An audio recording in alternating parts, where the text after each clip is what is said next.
Hey everyone, my name is Shikari Dill. In today's video, I'm going to do something no one asked for. That's right, an MMORPG tier list. I wanted to create my ultimate MMORPG list of games that you can go out and play right now in 2022. All of these games on this list are games that I've personally played and invested time into, so I'm not going to talk about any MMOs that I haven't played enough to have an opinion on. Another thing to note about this list I put together is I'm going to be rating each MMORPG on how fun they are to play in 2022 and not how they were 5 years ago.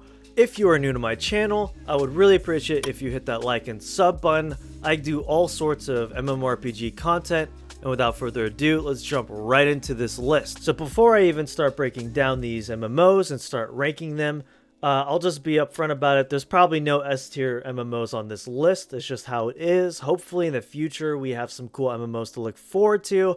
But as of right now in 2022, I don't think we have any MMOs I would personally consider an S tier. Now, if you had asked me 5 to 6 years ago, how is The Secret World? I would have told you it's a pretty solid MMO worth checking out. It had decent enough combat and the setting is really cool. This MMORPG sets you on an adventure joining one of 3 secret societies, the Illuminati, the Templars, or the Dragons. From there, you're thrown into secret missions that usually involve solving mysteries, doing puzzles, and killing creepy or Lovecraftian creatures and monsters. But sometime around 2017, they did a soft reboot for the game, calling it Secret World Legends. This reboot completely overhauled the combat and made changes to the game that were generally ill-received by the player base. They changed the traditional tab targeting combat for a half-baked, gimmicky weapon system that tries to blend action combat with tab targeting. This reboot sought to bring more players back to the game but was panned by its player base and failed pretty hard. Ultimately today, the game doesn't even reach populations of 100 players.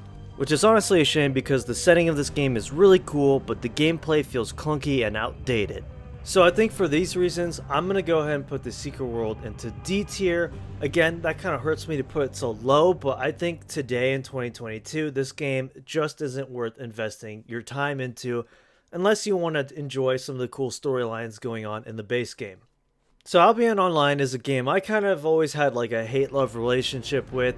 Albion Online is a fully player-driven MMORPG sandbox. See, my first experience with this game was grinding a lot of hours to get the tier set I was working hard for, only to show up at the wrong place, wrong time to get ganked by 10 people and lose all of it.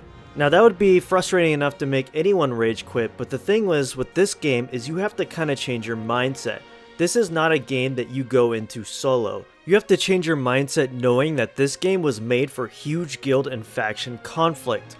That gear you worked really hard to attain on your own can easily be replaced once you join a well-oiled machine of a guild that throws men at the front lines to try to take more land. There is also PvE with dungeons and bosses that you can fight with your friends in guild. The combat itself is rather simple but fun. Your class is mostly determined by the equipment you're using, so there's a lot of customization of abilities and builds. The game boasts a healthy population and still receives updates pretty often. If a sandbox MMO is more of your style, then I could definitely recommend checking this game out. Now, I personally haven't gone too far into Albion Online, but from my experience playing it, I did have a lot of fun with it. I do think it's a solid MMORPG to try out with some friends, especially in 2022. So I'm going to go ahead and give this a B tier because I do think it is a solid MMO in today's market. So next up on the list, we have Black Desert Online. Now, admittedly, this is the game I've probably played the least on this list, and honestly, I didn't really care for the combat of this game. I know a lot of people really enjoy that action combat style that Black Desert Online has. I personally wasn't a huge fan of it, but the world was just absolutely beautiful. The character creator was beautiful, but it has gender-locked classes, which I don't like, but I digress. The game itself was okay. I didn't really have a crazy fun experience playing this game. It wasn't mind-blowing besides the graphics, and it was just really grindy. And, you know, grindy MMOs are fine. People enjoy those kinds of games, but it wasn't for me. That being said, I can appreciate what the game is going for, and I could see it being a fun experience. And it has to be said, from what I've been told, the end game is really grindy, and I hear that they monetize it so you can pay to, you know, progress further, or it's got some sort of pay to win mechanics in the shop. I didn't look too into that, but I heard it's really bad, and I will never condone an MMO having those kind of shady, end game progression systems like that. So I think for Black Desert Online, I think it's a cool game, but it's not for me, and I don't like the end game stuff, so I'm going to go ahead and put this in the C tier. It might be worth checking out if you're into really grindy games and you don't mind, I guess, paying to progress your character, but that's certainly not how I like to play MMOs. Now, Lost Ark is a really fun MMO, and I'll be upfront, for as fun as this MMO is, I just cannot get over the way the progression system works in this game. Now, I've covered this game on my channel before, I've made guides for it, I've made gameplay videos for it, and it is a lot of fun. The action combat in this game is actually really fun and smooth to play.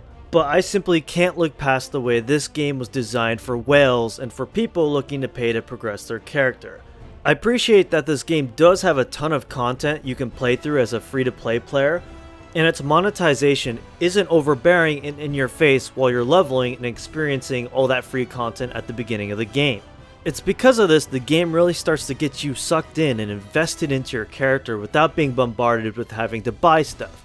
By the time you reach max level and start grinding out your gear, you reach a point where you're so heavily invested in this game that you somehow convince yourself that it's fine, I can spend a couple bucks to progress my character, right? Except you keep spending, and RNG keeps getting worse and lower. This is a fundamental use of psychology to try and squeeze out as much money from its hardcore and dedicated player base as much as possible. How much money did you spend the first time that you spent money on the game? I want to say, it started off with 1,000. The worst part is getting the weapon from 19 to 20 itself was also $2,000 by itself. Give me the 15! Oh my god! I've only passed one of them to 15. I might need to buy more silver. This is unreal. However you may feel about Lost Ark's endgame progression, the game certainly is a ton of fun, and you can't deny the fact that even as a free-to-play player, there is a ton of content you can access and play through. It's a really fun game. I really enjoy it. I'm going to stick that right in the B tier because the gameplay's fun, the combat's great, but I do not like the way the gearing system works, and for all those reasons, I'm going to put that in the B tier. Next up, we have Guild Wars 2. This is an MMORPG that I am a huge fan of. I've been playing on and off again for many years now, and it's still getting updates with the latest expansion, End of Dragons. I hear nothing but good things about that expansion, and it was already confirmed that they're getting another expansion after that. So it's incredible to see that this old MMO from 2012 is still receiving updates and receiving praise from its player base. I really enjoy the combat of this game because it kind of combines traditional tab targeting with a pseudo, not really full action combat, but it does have a little bit of a fluid feel to it. I really enjoy the classes. I think all the classes are incredibly fun and unique, and with every expansion they add a whole new subclass, basically an elite specialization to the classes. There's just so much content in this game. I'm pretty sure free to play for the base game, and that in itself is already just a ton of content and a really cool base game storyline. This game really just has a sense of adventure about it. You explore worlds where around every corner there's something to do, there's a quest to do, there's a jumping puzzle, there's a lot of events. I believe a lot of the end game is going through all the steps and getting all the materials to craft these really big and cool legendary weapons, and that's a really cool end game goal. It personally isn't something I'm a fan of, but that's the only downside for me personally, is I'm not a huge fan of all the horizontal type progression. However, still a great game. I really enjoy Guild Wars 2, and I think this game really brought a lot to the MMO genre when it came out, and I still think that at this time in 2022, this game is absolutely worth checking out and definitely worth playing. If you haven't played Guild Wars 2, I can definitely recommend it. This game is absolutely deserving of an A spot on my list. Lord of the Rings Online is the perfect example of an MMORPG that adapts the source material just beautifully. I haven't gone too far in this MMORPG myself as I just picked it up, but I heard nothing but good things about the way this game respects Tolkien and its lore. It's a bit of an older MMORPG, so it definitely shows its age. The graphics are outdated, and some of the earlier zones that you go to do look a little bit outdated. However, the game is still being updated and still receiving expansion launches. But I hear a lot of the newer zones coming out look a lot nicer and a little bit more modern, so that's really cool to hear. Gameplays wise, it plays exactly like a traditional theme park MMORPG. There's tab targeting and classes that are really steeped in the Lord of the Rings lore. I personally picked up playing the champion class and have been having a great time with that. If you're a really big fan of Middle-earth and all of its lore, then you'll really appreciate the quest, as it has a lot of, connections with the source material, and it's just a lot of fun. Do note that some quest lines and whole zones will be locked off behind certain paywalls unless you buy the DLC or you buy the bundles. So although there is a good amount of content as a free-to-play player, you will be limited to it, and you'll run into these quests that you just can't even do unless you buy it. Again, it is a little bit outdated, and I would say that the other downside is that its player base isn't that big. It's kind of a smaller player base because it is an older game, but I do see potential for this game to spike in popularity with the new Lord of the Rings show coming out. However, I think this is a solid MMO to play in 2022, and I'm going to go ahead and put this at the low tier of B, bordering maybe the C tier.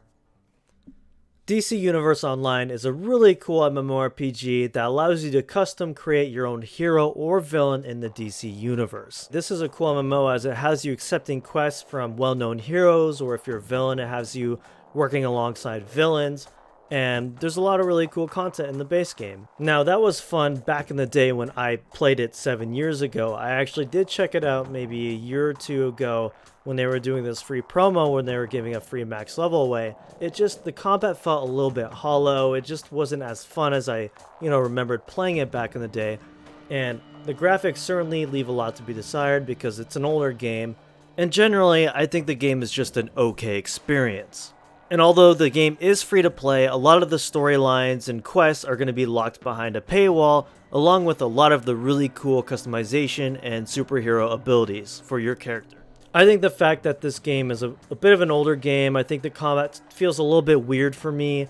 It was a fun experience, but the population is also dwindling.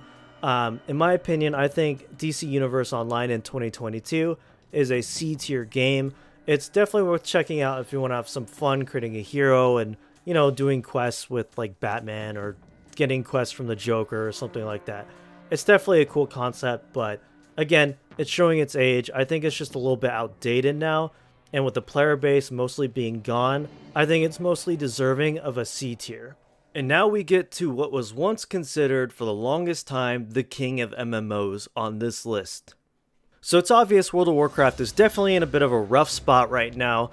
The story has gone to pure nonsense, it's lost its fantasy roots, and all the endgame systems in Shadowlands are a complete and total chore to complete. Not to mention with all the awful stuff we've been hearing coming out of Blizzard HQ, and that's been going on for years, it's no surprise that the MMO that was once considered the king of all MMOs is at the lowest point it has ever been, in my opinion. Hopefully with Microsoft's acquisition of Blizzard, they can get them going in the right direction, and I remain hopeful for 10.0. However, if you take a step back and you look at WoW as a whole from a new player perspective, or someone who has not played WoW in quite some time, the game is fundamentally well built and very fun.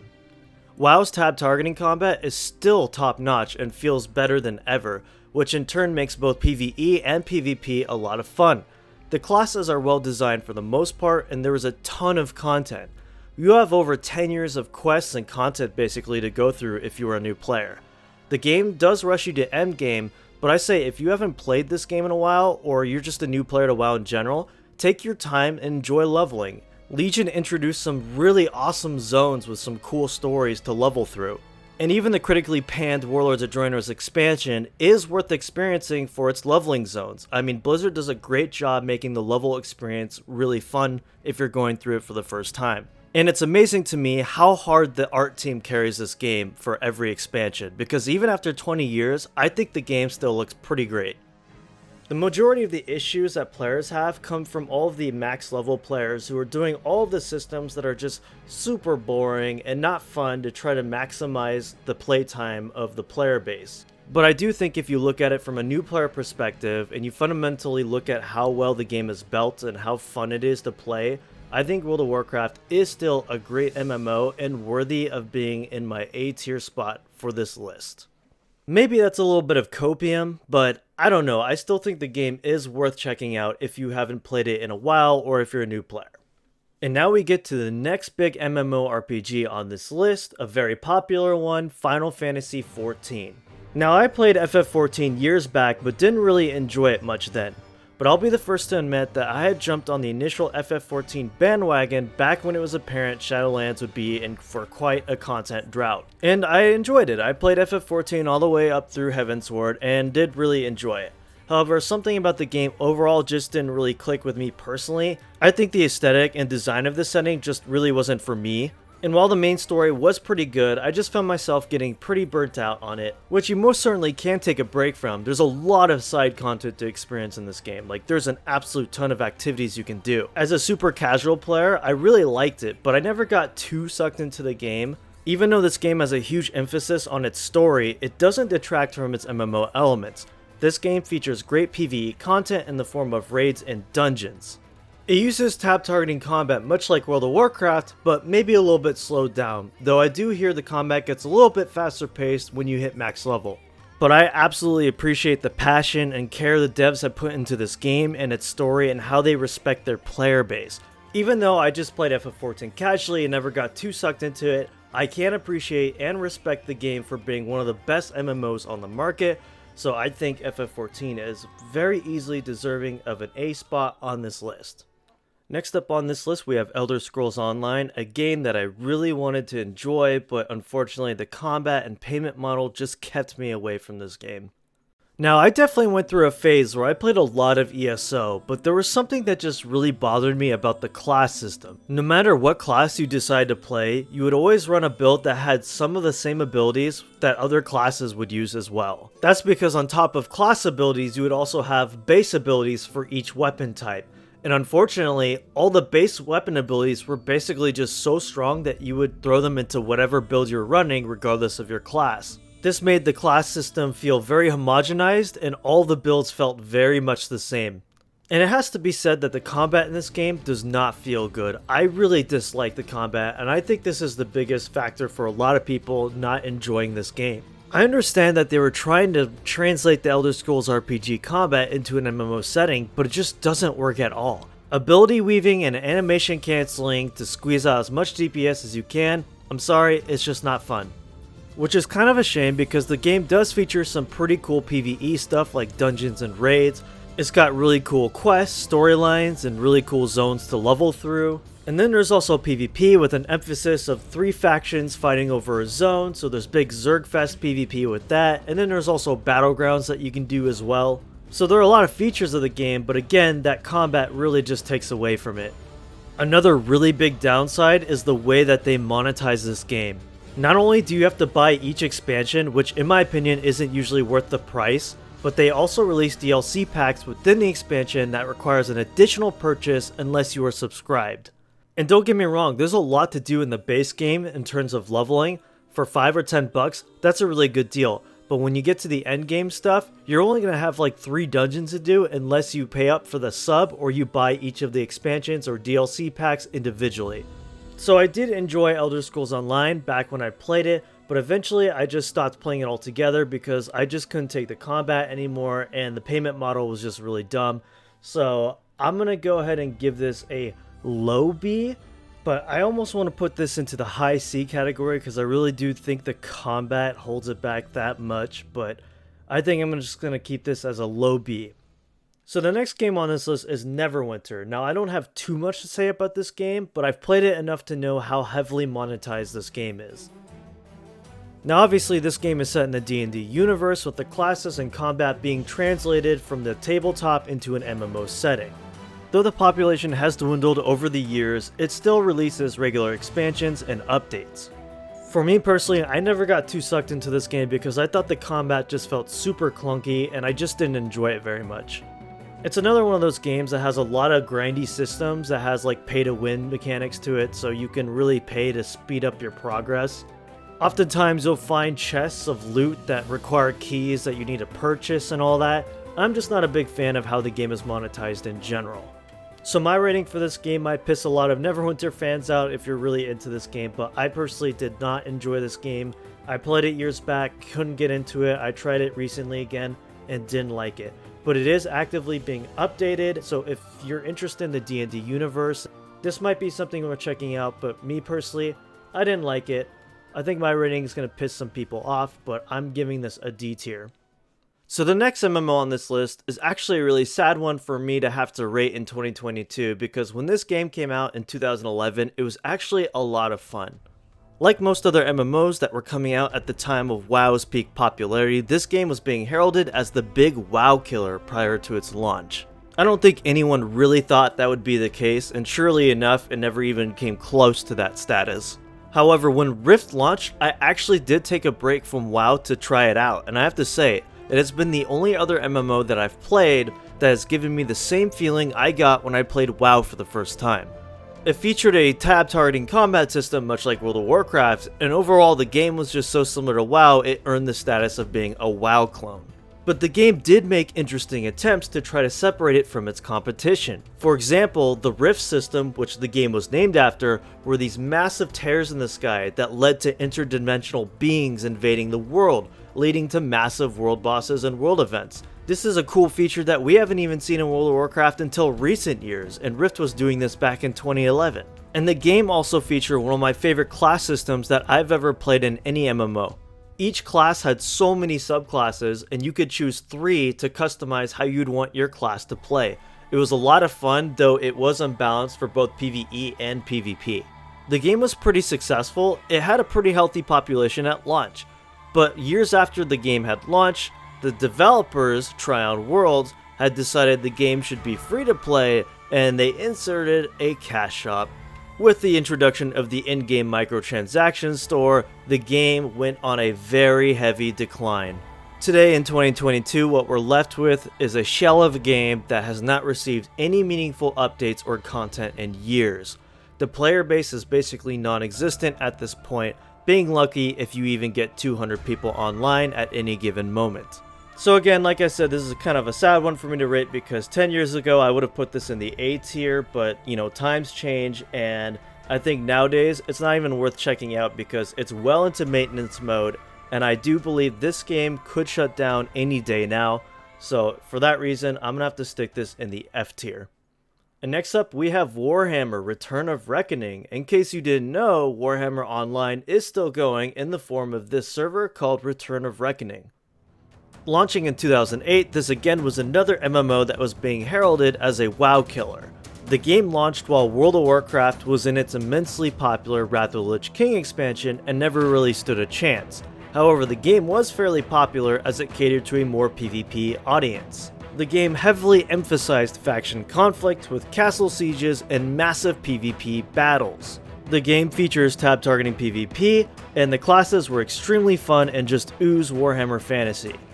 However, the game was eventually shut down in 2013 due to balancing issues that left the player base dwindling among other issues. But in 2014, a group of dedicated fans and veterans of the game created their own unofficial server called Return of Reckoning. They didn't just want to bring the game back, but they wanted to build on it and improve it. In 2022, this team has brought so many balance changes and improved upon basically every aspect of Warhammer Online. I've been playing on the Return of Reckoning server on and off for a long time now. I really enjoy Warhammer Online. I just really enjoy the PvP and how the combat feels in that game. I personally don't mind the graphics. I think the game feels pretty good. And it does need to be said that the team behind Return of Reckoning has made so many changes and improved upon this game a lot. So for this reason, I think that this server in particular is deserving of a B tier. You can go onto Return of Reckoning right now and play the game in a much better state than it was when the game had originally launched. And I think that's awesome. And next up, we have Star Wars The Old Republic, a pretty fun Star Wars MMO that focuses pretty heavily on its story. Back in 2011, when Star Wars The Old Republic launched, there was a lot of hype for this game and high hopes. Though it was popular at launch, the game was buggy and felt unpolished in certain areas. This led to a steep decline in players after a couple of years. Though the game isn't as popular as it was at launch like most games, the game has managed to stabilize and garner a decent amount of players in 2022. As mentioned, this game heavily focuses on its story, with each class having its own personal story which can be affected depending on your choices. On top of these base stories, the game features well over 10 years of quest lines and stories in the form of expansions. Now, Knights of the Old Republic is one of my favorite games of all time, so it's sorta interesting to see how this game tries to add or recontextualize characters or story elements about the original games, whether that's for better or for worse. The game does have MMO elements like dungeons, raids, and PvP, however this game is more so heavily focused on its storytelling. The game does still receive updates and expansions, but the dev team has been running on a skeleton crew. So the content has been coming out at a very slow pace, and the content that does come out can usually be completed from anywhere from 45 minutes to 2 hours. So while for veteran players who play everything on release, there might be a bit of a content drought in this game. But for new players, they will have no issue spending 30-40 hours in this game exploring everything it has to offer. I think despite its flaws, I think Star Wars The Old Republic is a really solid MMO to check out in 2022. I think if you haven't played it in a while or you haven't played it at all, I would really give it a shot. It's pretty fun. So I think for that, I'm going to give it like a solid B tier. Probably in the middle of B tier. Yeah, I think it's just a solid MMO. And last on my list, we have Trove. It's nothing too much of a crazy game, it's just a charming voxel-based MMORPG. I just wanted to throw Trove on my list because it is a decent time. It's a super casual MMO with simple systems. It never tries to be anything more than it really is, just a silly voxel-based MMORPG. And that's okay. We just don't have enough of these super charming casual voxel-based MMOs. Rest in peace Cube World. But this game might be okay enough to hold you over until Hytale releases. The game has you leveling different classes by going through different leveling worlds and gearing up along the way. There are usually fun events and activities you can mess around with. Also in the lobby area, there's player housing in the form of being able to build your own house and then take it wherever you want to set it down, which is kinda cool. The game isn't very complicated and does start to feel a little bit shallow after you've played it for a while, but that's okay. If you go in with a casual mindset, I think you'll have a decent time with this game. And surprisingly, the game still boasts a pretty decent population considering how casual it is and who developed it. Yes, I'm looking at you, former Tryon Worlds now owned by Gamigo. So I think Trove is a decent enough time to check out in 2022. It's nothing too crazy, it's just a casual time. If you go in with some buddies, it might be a pretty fun game to mess around with for a little bit. So I think Trove is just like a C tier game because of you'll have a decent amount of time with it for a little bit, but don't expect to play Trove for a super long time. Okay, so I thought Trove would be the last one, but I have one more MMO, and this is the last one because it was so forgettable, I actually forgot to add it to this list, and I had to quickly add it. We have New World. New World was a highly anticipated MMORPG that launched with a pretty massive population of players. Now there's a lot of stuff that I could go on about this game as I played it quite a bit at launch and got burnt out on it myself. But simply put, a mere month or two later, the population would drop substantially when exploits, bugs, and frustrating endgame mechanics such as the gearing system left the population frustrated. The game features a sort of action combat style that I never really got into, but the game also does feature dungeons, quests, and PvP. It was alright at first, but it all started to feel a bit shallow after a while, and that's really the best summary I can give for this game, is that it was just shallow. You can definitely feel that this game was pushed out and rushed when you get towards max level type stuff. We know that this is because they had undergone some pretty big overhauls and reworks while the game was in development and had to constantly push back its release date. And I think they're just now getting around to being able to refine the endgame experience. I'm hopeful that this game will eventually be in a great spot in a couple of years because the developers have been pushing out some pretty decent updates, adding more weapons, and even provided a solid roadmap which includes a soft relaunch for the game. And it's an okay MMO for the money, it's pretty cheap and has no subscription model, which I appreciate. But right now it feels a bit lacking, but I'm hopeful for its future.